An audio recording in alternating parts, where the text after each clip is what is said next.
Welcome back. This is the Morning Review on K24 Television. My name is Jeff Moti. It's Friday, so it's all about the state of the nation. We're looking at the week that was politically and economically as well. I have that Friday panel that brings the fire to your living room. Anthony Rebo, politics and security analyst and expert. Morning, Anthony. Morning, Jeff. Karibu sana. Welcome to the show.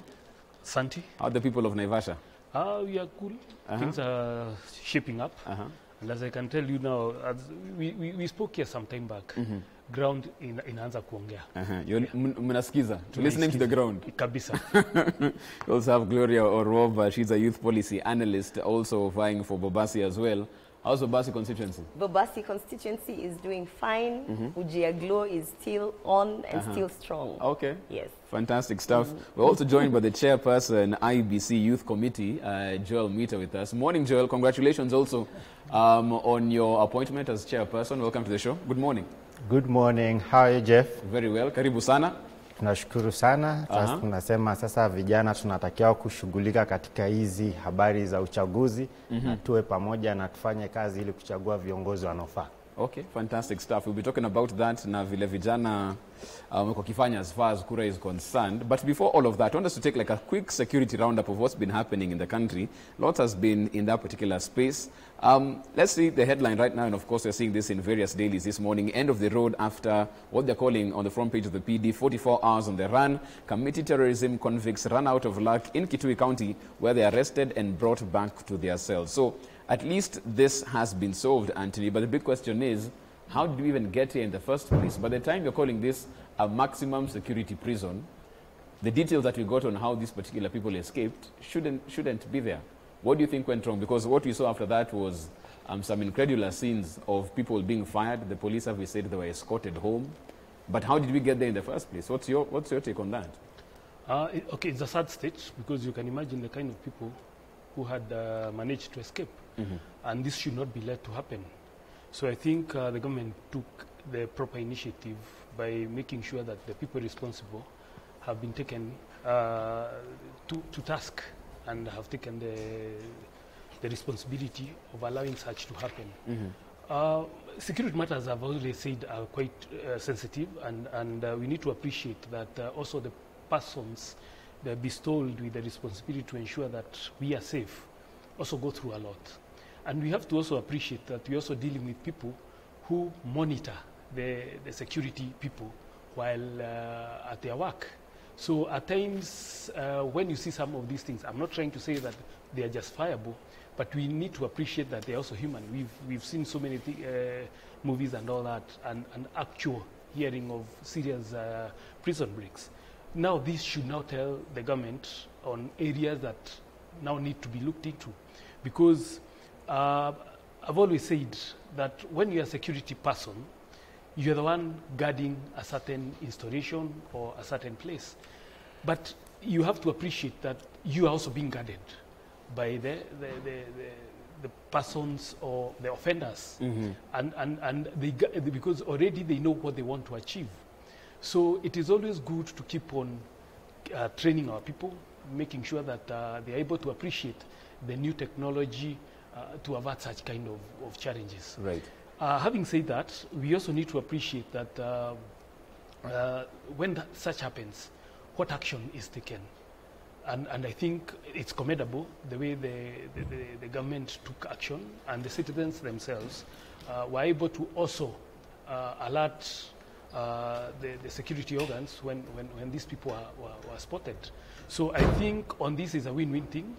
It has happened. We should not bring politics into it. We should look at where have we gone wrong and approach it from that angle. Right. But you'll find that at this point, some of our people or politicians will want now to look at it from a political angle, not realizing that in the current dispensation and the current security challenges that are emerging, the state is personally, actually, politicians are the greatest security threat. So it is sad when you see leaders and so to say very senior leaders trying to bring politics into it, trying to say that Matiang'i should take blame for it, knowing that when you look at the human security aspect, what are the challenges that we face? We need to appreciate that these are both political, we talk of economic challenges, and all these have to be looked into. So let us not use politics, which is also a security challenge and a security threat to this country, to try and bring issues that are not necessary. Let us try to commend those men and women who are in uniform, try to train them better so that we don't have such challenges. Okay, Gloria, I'll come to you. And when you look at the actions taken after this particular prison break, of course, a win for community policing, elders in Kitui seeing some suspicious activity, suspicious characters, and calling the police on that. So there's a tick right there. But also, following this particular prison break, there were scenes that we saw of the ATPU going to, as the police have said, escort the former Commissioner General Ogalo home in full regalia, fully armored as if they were going for an attack in there. What significance of that did you see in that particular? There are many people say there were other ways they could have done this. So why do they need to go in like that? First of all, we want to tell CS Matiangi we are waiting for the 60 million because that community policing must be rewarded as they had put out. They have to at least go down and figure out which 5 people were involved in capturing or just directing and reward them, because that was put out at 60 million was going to be given. Now, in terms of all the drama of the, having, because Kenyans were saying heads must roll. This time round, we are going to put someone accountable. So that was just drama for Kenyans, so that we can see that it's not like a senior procurement officer like in KEMSA, but it's actually, like the top management. But if they needed to give us the drama that we wanted, they should have also, summoned Matiangi and told him, now sit down here. When you're busy organizing and ensuring that Raila Odinga's security in Mount Kenya is proper, we are having terrorists running away from prison. So that drama that they put that time we want to see that drama also on the CS and the PS, because if accountability is going to be expected from the top leadership, we should at least at the bare minimum, have some accountability from the CS and the PS. But I think for this particular situation, maybe what we need to ask ourselves is these prison reforms that we were supposed to see happening, what happened to them? We were supposed to have prison reforms, we were supposed to have some, in fact, there were budgetary allocations for the reforms. But, this goes to show you that, again, just like any other project in this particular government, they pick it up, they don't see it to fruition, and then when something happens is when you see suddenly the CS, he has to fly to go and receive terrorists that actually had escaped. To me, it even looked like a welcoming drama. Matiangi standing, nini terrorists washuke, sasa ndio cameras zikuje, things like that. Let's just be serious with our security agencies, and I think this is not, unfortunately, when someone says let's not politicize security, by the mere fact that the cabinet secretary has been engaging in politics, we have no choice but to politicize this issue.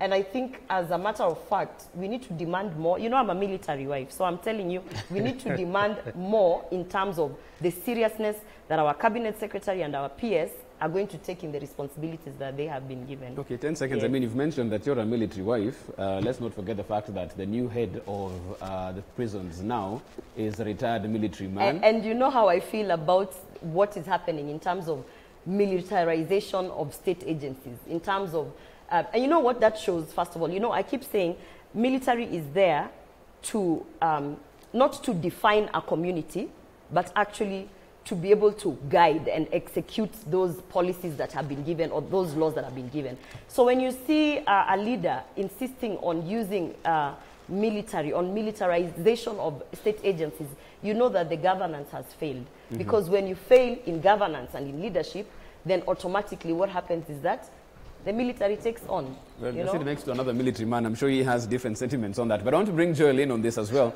because even as you talk about the politicization of, what is happening as far as the security lapse is concerned, we've also had various leaders, the DP and some MPs speaking about the fact that the reason why we had this security lapse is because those in charge of it, ostensibly PS Kibisho, CS Matiangi, are being involved in politics instead of carrying out their core mandate to the people.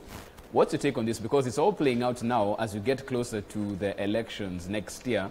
What's your take on such allegations as you get into the earnest campaign season? I think, Jeff, the earliest we realize that this country is ours and we have no country to live is when we'll become serious about our country. And where there is a good thing that has happened, we just have to say a big thank you to the security forces, and where there are lapses, we need also to tell them. And I can say in regards to this action of people escaping from highly guarded areas like the prison. Just barely 1 month ago, we saw a Fuller escaping from a police post, going and being found all the way from Nairobi to Western Province. And we are seeing now 3 people escaping from Kamiti prison all the way to be found in Kitui County. So this is a very sad situation. But we say thank you for the president for the action that he took. Within 24 hours, we've seen 16 officers arrested and also arraigned in court. And we have also seen Commissioner General being sacked and someone replaced within that particular short period of time. But the thing is, we are seeing if the government has the will to do something, they will do.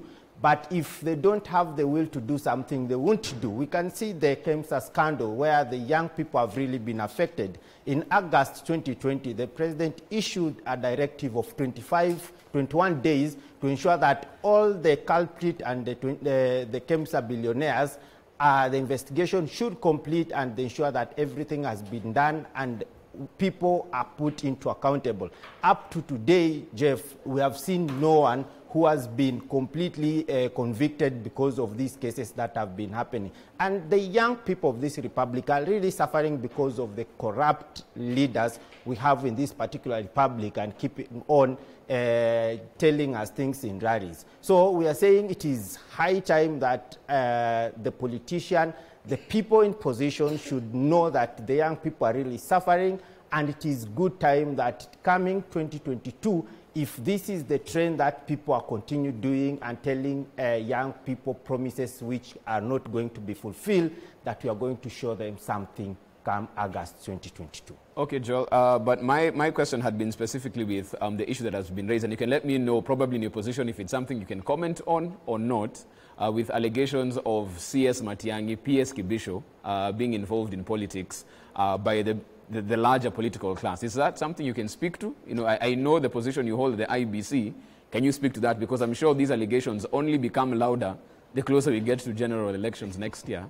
I think the law allows CS Matiang'i to do politics because he's appointee of the president, and the law allows him. The only issue is the PS who is not supposed to engage himself in politics, and it is an unfortunate thing. So we just need to just request them, if you are not in a position or you are not allowed by the law to do certain things, then we actually urge you to desist from doing politics and maintaining your profession and work to deliver the promises that the government that wants to deliver. Okay, Joel, I can tell you've pushed on a hot button right there. Yeah. Gloria, I could see you almost jumping off your seat. I was like raising my hand. Yes, and it had been seen. What's your take on this particular issue? The cabinet secretaries and the permanent secretaries and appointments, the cabinet actually, yeah, they are guided by Mwongozo.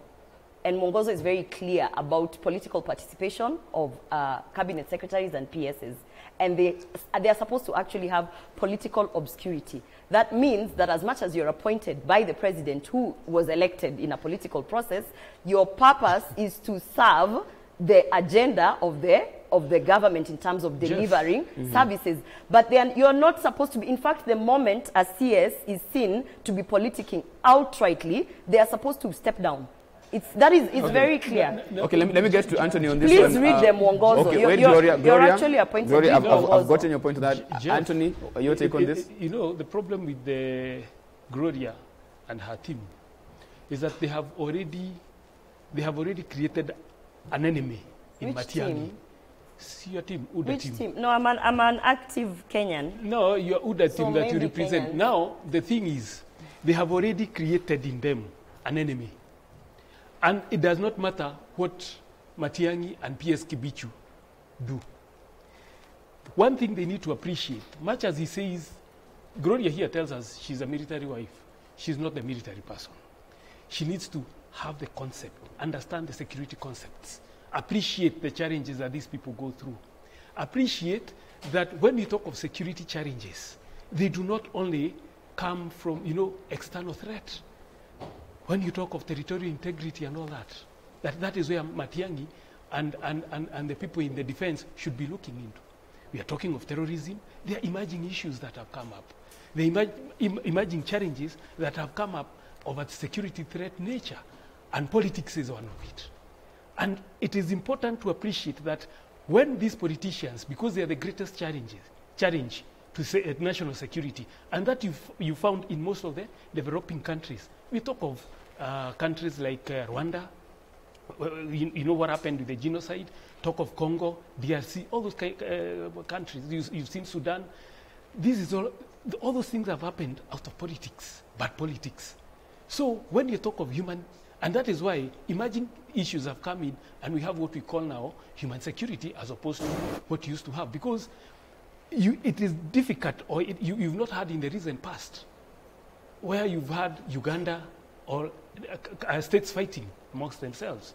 So when you talk of national security, you now need to now appreciate that we now need to reduce it to human security, what is affecting Wanjiko down there. So if politics is affecting Wanjiko, then it becomes a national issue and a security challenge. And there we need the people of Matiang'i and PS Kibichu, because they're in charge of security. When you talk of politics, doing bad politics, what will happen? They're fighting for resources. So crime will go up. Mm-hmm. So let us appreciate and not only politicize everything that they do. I was seeing politicians out there shouting, and most of them, we know they have corruption issues. Mm-hmm. When you talk of corruption, corruption is one of the greatest security challenge in any state. Okay, Anthony, but also what we want to look at is the fact that even in their particular positions, all civil servants, they shouldn't only not be partisan, they should also appear not to be partisan. But let me say the same thing. Let me just finish, Anthony. I'll be coming to you, Joel. We are guided by Mwongozo. Can we still say the same thing with these particular civil servants? Because many analysts have been saying, even if they aren't partisan, the perception they're giving across is that they are leaning to a certain side. In fact, it's not a perception. CS Matiang'i did say that he'll do what he can to make sure PM Raila Odinga becomes president. Let me ask you a simple question. Jeff, when a government minister is appointed, you know that is a political position. But now, as Gloria is saying, they need to cease politics. Mm-hmm. But they need to communicate the agendas that they have that are in line with the government. Mm-hmm. True? And that happens. And when they do that, they are told that they're politicizing or they're doing politics. But now we need to also appreciate that they are also stakeholders in this country. Mm-hmm. So when we now tell them that they cannot vote, and they vote, by the way, we even have, it's like now saying that they should not even vote. Yeah, we have the IBC person here. Mm-hmm. If Matiang'i can be allowed to vote, and he's been appointed by the president, and he's going around ensuring that he's providing security. You know what happened? In Kisumu, the man was arrested. Matiang'i made sure that the person has been arrested. Why are they not commending him for that? Mm-hmm. Why is it that anything that he does, they have to criticize, but when it comes to on their side, benefiting them and being seen to work, they don't talk about it. Okay, let me bring in Joel on this, Gloria. It will go away. Gloria, I will come back to you. You have a notebook there. You can note it down on that space on your page. Joel, I'll come back to you because, as you said earlier, you felt that CSS can actually engage in politics. Gloria gave a rejoinder to that in terms of the extent as to which they can participate in that. Do you want to clarify your statement? Joel, go right ahead. So I want to maybe allude to my friend Gloria that maybe you can refer to Article 23 of our national constitution that says that the Constitution, Article 23 of the Constitution on Leadership and Integrity Act stipulates that the county and national government staff are not supposed to engage in politics except the ministers. This is a cabinet secretary. That is a caveat that is given to them. We are not trying to applaud Matiang'i or try to defend Matiang'i, but that is a fact that has been given unto this particular law. And this is a law, and you can as well confirm, even using our Google, and see what the Article 23 of our national constitution says in regard of that. So I just want to say that. Okay, when it put it out there, Gloria, I'll come back to you. We're getting closer to our break. Article 23 being thrown out right there in terms of how they can engage in body politics. Your quick response. I want to address, first of all, something that Rebo said, that as a cabinet secretary, you've been appointed by the president, and so therefore you're supposed to communicate the agenda of the government of the day. I want to pose this question. When Matiang'i goes and says that we will make sure that Raila Odinga is the next president, is that an agenda by the current government? Is that their number one agenda? Is that what we voted them in? We voted Uhuru Kenyatta so that he can come and tell us who the next president will be.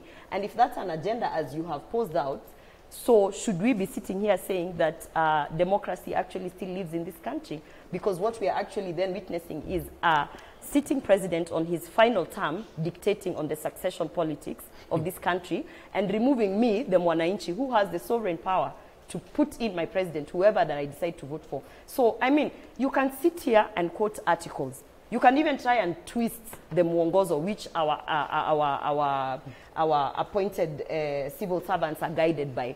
But the bottom line is, as a person who is a cabinet secretary serving all Kenyans, whether the Kieleweke ones or the Tanga ones or the whoever ones, you cannot tell us that your number one agenda is going to put Raila Odinga in office next year. Therefore, when we have terrorists escaping prison, when we have issues on border control, you're busy organizing for him or ensuring that he has proper security in his Mount Kenya rallies. You can't sit there and justify the fact that our cabinet secretary and our PSs have been so politically involved, particularly in terms of now security for rallies and for Raila Odinga, that they have consumed their time and resources on that, that when they looked up, we had 3 terrorists who've escaped. And you know who actually saved the day? Not Matiang'i, not Kibicho. We had community policing. We had some random Kenyan over there who had no resources, who actually said, these guys look suspicious. By the way, ebu tuone, wanaitisha nini? Those are the people who actually saved the day. And we are still asking Matiang'i 60 million itolewe. Gloria, we have 30 seconds before our break. But Rebo had also asked the fact that even as you talk about the specific rallies and security that is being given, we witnessed some chaos in Kondele with the DP. Interior acted on that and found those culpable for it, at least allegedly. We still have. And they silence on no, that action. We still have from questions. Remember, they came and said that they had intelligence that they were going to have, that there was going to be unrest. The first thing we said, and I was actually, I think, in this station, and I said, you know, there's no way our intelligence officers receive half-baked information, that there's going to be unrest, but they don't know who the perpetrators are, they don't know who the organizers were. So we were demanding and saying that because you said allegedly you want DP, why didn't you come with the full information? And by the way, after Kondele, have we seen any convictions? Have we actually, you know, please, let us be serious about security. It's not about one moment telling us that, oh, politics is also a security concern. So once in a while, we'll tell you where the unrest is and not tell me who the perpetrators of the arrest and the organizers, particularly in a time when we have, no, I'm speaking, where we are 7 months to elections, from a country that had pre- and post-election violence, a small incident like that one in Kondele, you want to tell me that we still have not been given the summary of who was involved? You know? But then you're busy organizing for security rallies for Raila Odinga. Okay, Rebo, let me take a short break because let me take a short break and come back to you, because if I do that, you'll have 2 seconds to speak and I want you to fully ventilate. Okay. Let's take a short break on this, of course. As we come back after the break, we get back into this discussion. We knew this would happen. It's a Friday. Short break. We're back with more. Don't go too far.